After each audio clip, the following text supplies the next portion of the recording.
બોલ્યો આપણે તમારા ગામમાં કોઈ માથા ભારે ખરો? માથા ભારે માણસ તમારા ગામમાં ચિયો છે? એટલે હું તમને કાર્ટૂન જોવા લાગુ છું. ના ના વડીલ, એવું નહીં, પણ મારા માથા ભારે માણસ નું મોઢું જોવું છે ખાલી. એવું એમ? ઓય એટલે એના મોણા અને તમારે કોઈ ખોપારી બીજી હાલવી કી કે કોઈ મેટર હાલવી હતી? ઓય ઓય, અને હોપારી આલવી છે. માથા ભારે માણસ ચિયો છે ખાલી. એવું એમ? ઓય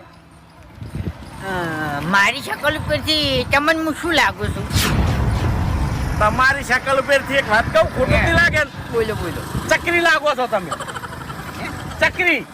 એ અમારા કોમલે માથા પાડે ગણવામાં આવું ને તો હું અલ્યા આજે આખા કોમને પાછું પાડું છું. તને ખબર ના હોય તો કહી તું લે માં કાંગલી. એટલે તમારા ગામમાં માથા ભારે તમે જ એમ ને?